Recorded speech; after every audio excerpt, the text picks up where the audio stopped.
Welcome to episode 82 of the Forward from 50 podcast, where we interview people over 50 who are pursuing new direction for their lives. It's an opportunity for men and women to tell their stories, their way, and in their own words. I'm Greg Gerber, the founder of Forward from 50, and your host for today's show. This week, I'm interviewing a woman from St. Louis who worked as an insurance agent until she felt called to change careers and help people write books instead. Wendy Melrose enjoyed a good life when she worked as an insurance agent for 4 years. Then, in 2023, she sold her agency with the intent of using the proceeds to start a business helping people write books they've kept bottled inside them for years. Yet, she allowed the demon of doubt to derail those plans to the point she looked for a different job instead. But it just didn't feel right. She felt prompted to quit that job and trust God to be faithful in helping Wendy carry out the assignment he gave her. It was after she read a book on poetry that Wendy realized how much she enjoyed creative writing herself.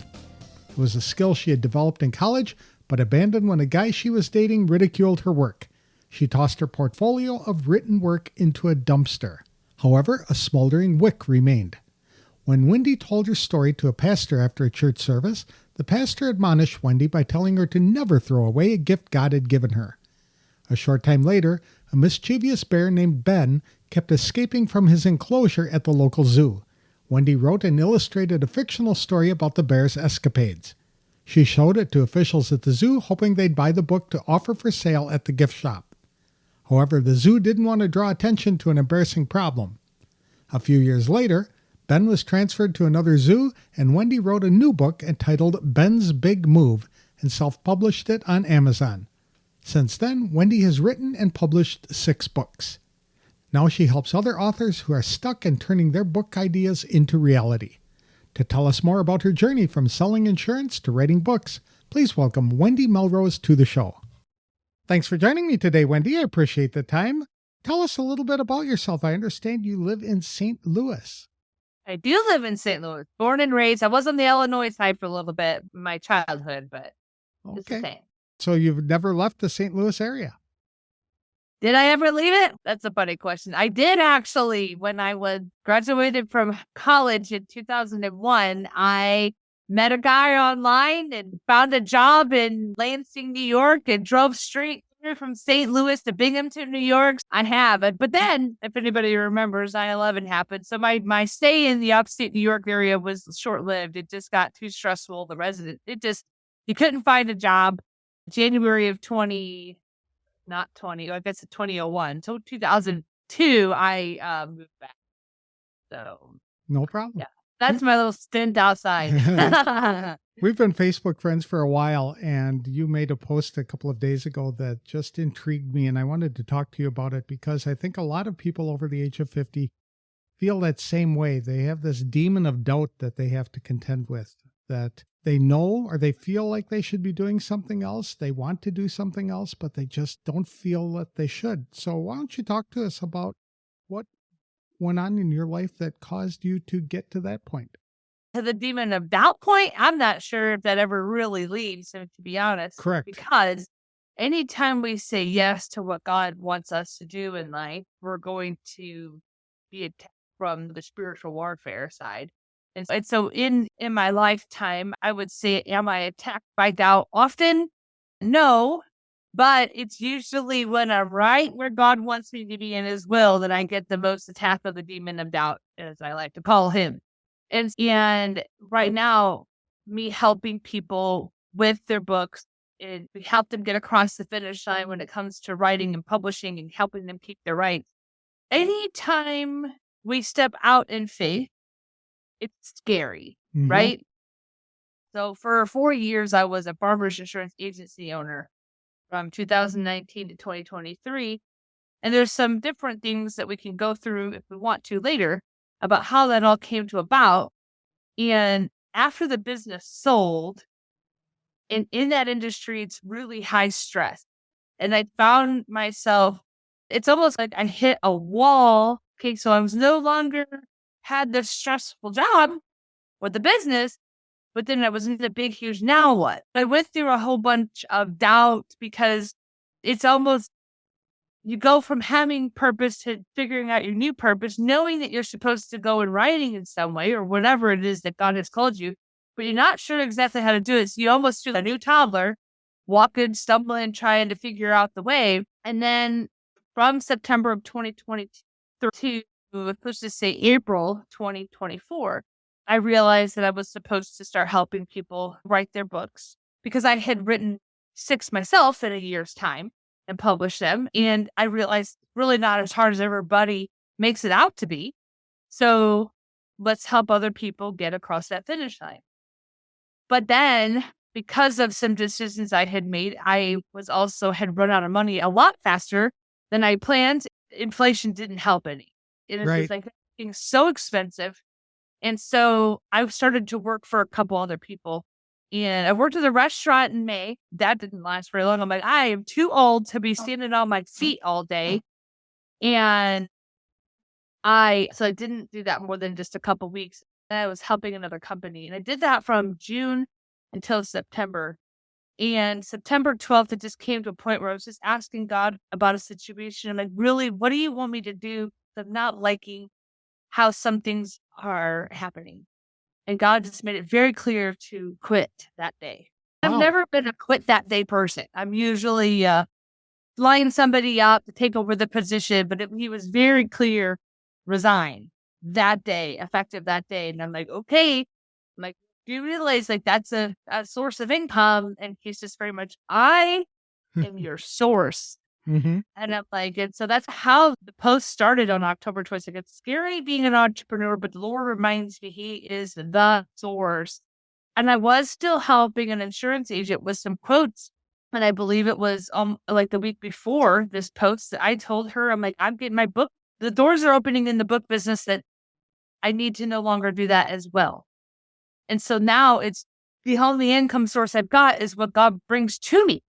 Whether we also want to call it self-sabotage or imposter syndrome or doubt, that's really what had brought it all on. And it weaves its way in and out.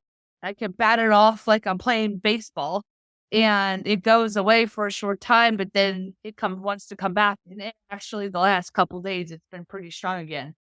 And it's, what am I doing? And hopefully I don't cry while I'm having a conversation with you. It can feel really intense. I can imagine. That's an interesting transition to go from selling insurance to writing books. What prompted that? 2022, I had sold the most amount of insurance in the spring of 22 than I had done ever in the whole year of 2021 because the rates were so low that I was able to sell a bunch. But there had been so much natural disaster, the rates were going up so much. I lost all that I had sold. And the game of insurance is so frustrating that I'm just like, I just knew I knew my heart was changing for it. Mm. And so I came across the scripture, Proverbs 16:3, Amplified Classic translation. And it goes, I commit my works to you, Lord. I trust in you, Holy, that my thoughts would be agreeable to your will, that these plans would be established and succeed. And I started really meditating on it. It is probably the first scripture other than Psalm 37:4, which is I delight myself in the Lord. He'll give me the desires of my heart. I loved that when I was in high school, not having a clue what it meant. It was just like, oh, if I delight myself in the Lord, he'll give me all the things I want. That's not really what it means. Right. But when you're juvenile, you don't always think it through. But this scripture helped me really understand and just ask the Lord, make my thoughts your thought, make my will your will, so that no matter what we do together, I'm successful. So that way it's not about me, but what we do together is successful. So I felt like he was just preparing my heart. I thought the business was going to sell by the end of 2022, and it didn't. But I went to a prayer revival service in January of 23 and saw a poetry book. And this poetry book, I said to the minister, I used to write poetry. I loved creative writing and just enjoying the whole writing process. But in 1997, I was dating a guy who didn't like my work. And so I carried that binder of all my work for the last 4 or 5 years and threw it into the dumpster at Southern Illinois University, Carbondale, never to write like that again. Doesn't mean I never wrote, just not like that, and saved it. And so she looks at me and points her finger and says, never throw away a gift God gave you. Right. And I didn't, when you're 19, you don't think about that kind of thing. And you're like, whatever. Then, and when she told it to me that evening, I went and sat at the foot of the Father for 2 evenings and worshiped him and just let him love on me. And then a couple days later, I realized a poem came to my mind. And I'm like, wait a minute. My gift and desire for writing is restored. So anyone that's listening, just because you used to when you were little and you're not now, doesn't mean God can't restore your heart from your youth again. Mm-hmm. That's right. And so that was really fascinating to me. And then there was this bear, I don't know if it ever reached national news, called Ben, the Andean bear, Andean, bear who kept escaping his habitat at the St. Louis Zoo. He would push the mesh and up he'd go. One time he was with the hyenas, and the other time he was with the people. And so I used to call it, I was like, the whole area was excited about this little mischievous juvenile bear who couldn't be contained. And so I'm like, I'm going to write this book. So I wrote and illustrated in one day, Ben's Great Escape. Took it to the zoo, and I got connected with their buyer. That was I talked to her on that Monday. So that was a Friday. Talked to her on Monday. She showed it to legal. And by Thursday, which is a really fast process, they're like, wow, we love this story and the drawings are whimsical. We don't want anything to do with a story that reminds us we have a problem. And I'm like, okay, fine. And in March, that was in February. And in March of 2023, they moved him to Brownsville, Texas. And now he actually, I think it was last week or two, they've moved him to New Mexico. So he wasn't even there the year and a half that he was there. But so I wrote Ben's Big Move. And I was like, what am I going to do with this? And so I called a friend of mine who I knew helped people with publishing. And he's like, it'll be $1,000. And I will help you get it on Amazon, and I will keep some of the royalties. The amount of royalties is like 40 cents. I do all the work. I pay you money, and I get to keep nothing practically. And he goes, or I can teach you how to do it. And so he taught me the steps. And we say this, I think it's from February 26th. I published both those books on Amazon and I had a local printer print some copies for people who wanted them locally on May 19th. And so that's not that long of a time. And I'm like, this is pretty neat. And I got connected with some other people, and I've since helped co-write Peanut Butter and Jesus. And there's some other books I've done. So from February of 23 to February of 24, I wrote and published 6 books. And in June of that year, let me rewind just 2 more seconds. All of a sudden, I started feeling prompted to apply for other jobs, corporate jobs that were in the insurance role, but similar but different. And they never really went anywhere. But I realized it was God teaching me how to be obedient and take action based on his voice. In June of 23, I get a phone call. Would you like to sell your agency? And I said, give me a number. So I got a number, and it was more than what I had in my mind that would take for me to get out, because I was ready to just be done. So much so that I had to say yes. And so I didn't have to. It was an easy yes, right? Mm-hmm. And so it's normally a process that takes 6 months. I got the offer probably mid-June. It was approved by Farmers Territory by July 11th, and the rules changed July 12th, so it wouldn't have been able to go through had it not. I sell my agency officially August 31st for them to change the rules September 12th, and my business would not have been worth as much. Wow. It was like the hand of God was all over that. So I tell people, last year, I got to experience the glory and weirdness, the holy weirdness that is God. And then this year I've experienced it, but there has just been it's more turbulent. It is not, it was last year was so fun. Who wouldn't want to live every year like that? Hmm. But this year has not been like that. And I could picture it being worse. I could make up a story in my brain that would make it the most horrific, right? That's not what it's been. It's not been horrific. It's just been full of challenges and struggle, right? Yep. And so that's where the demon of doubt comes in again and just can be like, yeah, sure you're on the right path, or really think you know what you're doing. Do you really want to work from home? Why don't you just go get one of them W-2 jobs where you get paid every 2 weeks? You don't have to worry about where money comes in. You don't have to rely on the Lord. You can rely on the W-2 machine. That's a very good story because it happened to me a couple of years ago as well. I was told by God that I was going to go into this direction to write and to share other people's stories. The demon of doubt crept in and pushed me back into the W-2 territory. I went back in trying to do what I had done in the past successfully, and it was not at all successful, nor was it any fun.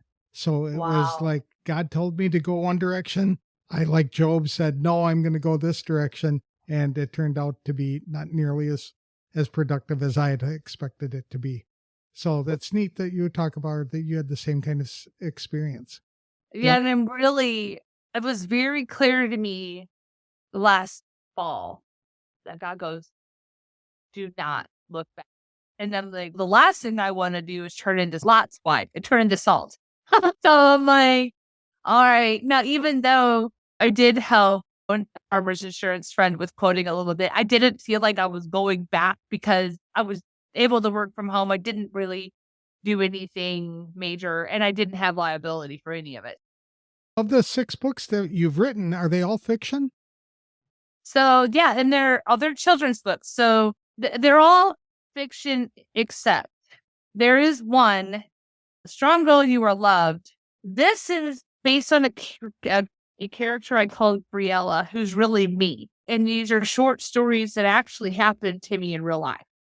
I don't know what it's called when it's a fiction with nonfiction stories in it. I have it available free on my website. It's called Get to the Point of Self-Publishing. Because one of the things I found the most frustrating was how unavailable the step-by-step process is. For it, as much as everybody says, everybody will come up to me and say, everybody wants to write a book. And I'm like, where is the everybody? I'm not finding them. And the people that do, and I am finding this, there are people who have said they've always wanted to write a book, but they really do not have the discipline to do it. Because they think it takes years because they're told it takes years. I believe the years, especially when it comes to the nonfiction world, the years I think can be added up based on your life. You don't have to. I don't believe when the Lord says, write this book, Greg, it should flow out of your spirit, not out of your flesh, and it should go fast. Mm-hmm. And so I guess technically I have, based on a true story, I have the nonfiction, which would be the steps to self-publishing. And then the other ones are fiction, which is fun. But they're children's books. And you're an illustrator as well. I do illustrate. And I haven't done any illustrating since the most recent book, which was Dr. Bones' Healthy Safari. One of my current authors, I don't know, because we were going to use Canva, but it's just fine. You can find lots of things to layer on Canva and it can be good. But she has this particular look. And it's similar to the Hungry Caterpillar. And I go, I can do that kind of drawing. It's very basic, juvenile. I can screw up. Nobody's going to know. I'm not trying to create this Mickey Mouse. Right. I'm going to do that for her. So that'll be fun. And I do help people with nonfiction and I help people with children's books just because there's the space. And people are like, why don't you help with nonfiction? I literally can't tell you the last time I picked up an adult nonfiction book. Mm-hmm. It would have to be 20 years. And I'm thinking it was probably Atlas Shrugged, which was really long and really great. But I would rather focus on, I would love learning people's stories or what God does in and through them more than I love being taken. I'd rather watch the movie. I'm the opposite direction. I probably haven't read a fiction book in 20 years. Oh, that's so funny. It is. Everybody's different. Neat that you've identified that you have these talents for writing and for illustrating, and that you're using them now later in life rather than Right. go in the direction that you went in. Is that a regret? Would you have done that if you had to go back in time? Would you have gone in this direction earlier? I don't know. But it's funny. I was on a podcast about a year ago this past January, and they're like, "Are you mad at the guy that you threw all that work away just because he didn't like it?" And I'm like, he probably didn't know what he was saying, and I didn't know anything about toxic trait. That wasn't something he talked about in the 90s, right? Right. And I'm the one that made the choice. Mhm. So I can't possibly be mad. I would love to have known what I wrote back then, and then how did I get into so I have a degree in interior design and architecture. And so I did go into that as a profession, but it was more on the technical side of things. But reflecting back, I realized I went into that because my cousin was going to be a developer. And he and I spent time in Dallas when I was visiting there in 1992. And I started working on technical drawing and I loved it. But why did I love it? Did I love it because I was good at it, or did I love it because I wanted to be like him? I don't know. I was hearing from Lance Wall now. I can't remember the word he used specifically, but it's like a layering effect in life. Mm-hmm. God uses literally all of it, right? And so there's nothing that we do when we're little and now that isn't on purpose. And do I think I went out of his will? I'm not sure. Maybe because I'm wondering, had I not thrown his gift into the dumpster, what I would have actually done. I can tell you it wouldn't have been journalism, because I say that now based on what I know about journalism now. But journalism in the 90s wasn't quite what it is now, because it isn't. And so I don't think I'm really answering your question. I'm getting wrapped up around it because I don't have any regret. Now, if I could go back and undo the last 12 months, I would totally do that. But I want to know what I know now. Mm-hmm. And I would totally do some things differently.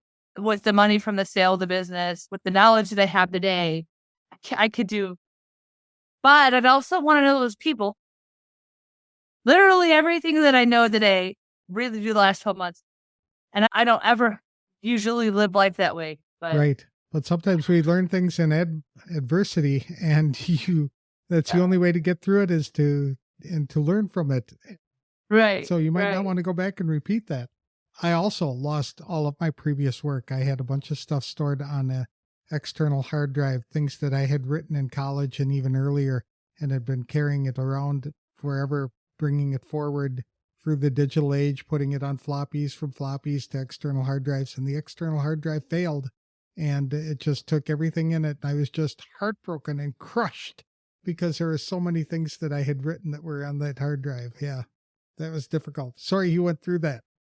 If the worst thing that happens to us is that our work that we created is destroyed, we'll be okay. I agree. So going forward, you're helping people to tell their stories. You write their own books. Is that what you're doing? Yeah, it's fun. I'm currently working with 2 paraplegics, which is interesting. One, he lost his legs 42 years ago in a car wreck, and another one lost his, I don't think it's 10 years ago. I think it was 2016, where he went on a deer hunting and fell out of a tree. He forgot his safety strap and didn't know he forgot it. And yeah, so those are some neat stories that I'm helping with. And I'm helping a young lady who we're working on children's books. And so that's really fun. We're currently going to start, and it's the first one we did. It's called Rosie Remembers. And it is about a heartwarming story for all ages, understanding memory loss. Okay. So it's really nice, especially for young ones, families who have young ones, and even it could be good for the older ones because one, they're not remembering much anyway. So they love colorful books, but it helps people have creative ideas on how to spend time with their loved one when they may not remember who you are or why you're there. So if you make it about them or play their favorite games or their puzzles or cards, then it makes it a little bit more easier. And did you write that, or did you assist So somebody? I didn't. So this was all Anne Marie Deutschman. Okay. So I helped with the cover, helped lay everything out. I did help add some things to the book. Like we have a nice little in the back, like supporting a loved one with dementia and having a reference page in the back, like for areas, Okay. Not that it's easy to find, but if someone's reading a book, it makes it an easy resource. And then I'm helping, real estate agents, someone who has been through trauma. The people that I relate to the most is that my favorite people to work with are Christ followers, mainly just because I can help them pray and I don't have to worry about there being a clash of faith or anything. Doesn't mean I would help anybody. If they're cool with me being me, right, I'll help them. My main thing is helping people get across that finish line. I talked to a gentleman today. You'll love this story. He's in his 50s, and I'm trying not to get choked up about it. I go, let's get you across that finish line. But I know we can get done before the end of the year. Because my birthday's December 30th. I go, then let's tell the world that you're an author on December 30th. And he goes, but I'm the unfinisher. I finished nothing. Oh. And I go, that's changing. But you're so close. You've got the book done. We've just got to review a couple chapters, maybe add a few things, put a cover on it, get your ISBN, your copyright, boom, done. Not as much as you think. Is giving? He goes, and he named this Don. I don't know who he is, but he goes, I'd really like him to write the foreword. I go, do you think he'd do it if you asked him? He goes, I do. I will then go for the yes. Right. No, go for the yes. Worst he says is no. And they go, so that one will be, that's the type of thing when you hand someone their book and they begin to cry because they finished it. Well, yeah, we can be finishers regardless of how old we are. Oh my gosh, you'll love this over 50.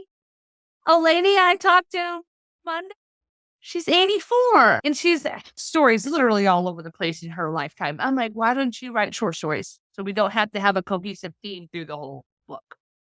Little short stories. And write in the children. And she said, I love that idea. So now she's excited. I think she's home writing. Oh, and something else. If somebody listening has a problem with their hand shaking, her hands shake really bad. I told her, go open up your iPad. She goes, but I can only use one finger. I go, you only need one. Open up your notes and click on the microphone and talk your notes into the microphone. Talk the story and it'll record it. It'll type it out for you. She goes, really? We have such technology. There's literally no excuses anymore. That's exactly right. I had a lady hand me something 2 days ago. It's not trash. It's beautifully written, but it's super unorganized because she couldn't figure out what order it should be in. I go, we're going to use ChatGPT. We're not going to ask it to change anything. I'm going to put the PDF in there and we're going to ask, what order should this be in? And it told me. I go, I could read it and rack my brain, or I could just have technology do it. And then it makes it easier for us to then go through it word by word. And so anyway. That's a good way to use technology. And you've stumbled on something that I think a lot of people over 50 struggle with, and that's the idea of finishing. They want to finish well. They might have started wrong and they want to finish strong. And it's possible to do that. You just need to surround yourself with the people who can help you walk you home, basically, as to what you want to do to get that project across the finish line. And tell people your goal. I think sometimes we keep our secret aspirations. I have a friend, I'm looking at her face right here because I've got my Facebook open to reference that. Her name's Deanna Cotton, and she's dying of ALS. And she was on a podcast dying to tell my story. And she is dying, and she's so embracing dying. She planned the funeral. She's got these fun little tricks. She says, anybody that shows up wearing black obviously didn't know who I am. Even if you've been diagnosed with a literal death sentence, doesn't mean you have to go out on a bad note. Right. The note is for you to create. Did you ever know Dan Miller? He also was diagnosed with pancreatic cancer last December Mm-hmm. and died 48 days later. Right. 48 Days to the Work You Love is the book he was known for. He went out on a high. He created the end of his story. He went out on a high note.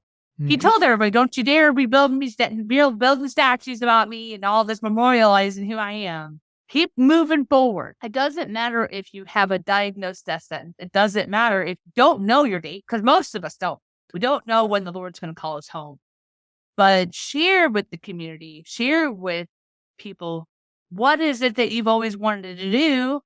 Let's all work together to figure out how to make that happen." And a lot of people, they've always known what they wanted to do. From a very young age, they wanted to go into that direction. They've said, I'm a gifted illustrator. I'm a writer. Their well-meaning friends and family said, why don't you do something practical? You can't make any money doing any of that stuff. And they were designed specifically to do that kind of thing. So they might have had to go on a different track, but now that they're over 50 and they've got more time and they've got more money as a general rule, they can explore these things they've always wanted to do. It's never too late. I agree wholeheartedly. Create your bucket list. How can people connect with you if they'd like to touch base with you to either get encouragement or get help in publishing a book or whatever it is they'd like to do? If you're on Facebook, if you go to Wendy C. Melrose, you'll find me. I have a website, inthezone.live, and I also have my children's book website. My pen name is Soel Love, Soel Love. So that's for Sophia and Elliot, my 2 children. And so soellovebooks.com. You can find me there. I'm on, if somebody over 50 is on TikTok, I'm on there. I'm in the zone, STL. How did you come up with that name for In the Zone? That's a neat name for business. When we, in the spirit, we become in the zone and we really become outside of time. And it's amazing how much we can get accomplished, really, regardless of the task, but mine's regarding writing. So when we're in the zone, we become outside time. So that's how I came up with that. My Facebook and Instagram are tied up. And Okay. I am not a shy person. So if you've got questions or me to dive deeper on a particular story, I am an open book. Okay. Thank you for sharing your story with us today. I really appreciate it, Wendy. It's been a pleasure meeting you, and I wish you the best of luck as you help other people to pursue their dreams. Yes, absolutely. Thank you so much for your time, and thank you to your audience for listening. When Wendy Melrose was talking about the demon of doubt and how the lack of self-confidence derailed what she felt called to do, I knew what she was talking about. I had experienced a similar problem myself. But by trusting God instead, I launched Forward from 50 and more recently, Life Story School. Fortunately, Wendy eventually got back on track in carrying out the vision she had for her new life as a writer. Wendy believed God when he told her to trust him in providing for her needs, and that's when things started falling in place. She's been helping several people to write books and publish their own life-changing stories. One thing Wendy loves to do is to help people who are self-publishing books to get their projects across the finish line. Technology exists today that literally takes away any excuse people have for not writing books they've thought about for years. In fact, people can speak into their computer, phone, or tablet and have artificial intelligence transcribe the notes for them. Wendy said technology can even be used to put thoughts in cohesive order. People who are interested in connecting with Wendy to get help to write a book can visit her website at www.inthezone.live. She is also active on Facebook and TikTok. Her books are available on Amazon under her pen name, Soel Love. That's all I have for this week's show. If you'd like help in identifying a purpose for your life or to get help in planning your next steps, I'm offering a complimentary brainstorming session to members of the Forward from 50 Facebook community. For details, connect with me on Facebook or visit www.forwardfrom50.com. I'll have another inspirational interview on the next episode of the Forward from 50 podcast. Thanks for listening, and if you like the show, please consider leaving a review wherever you download the episode.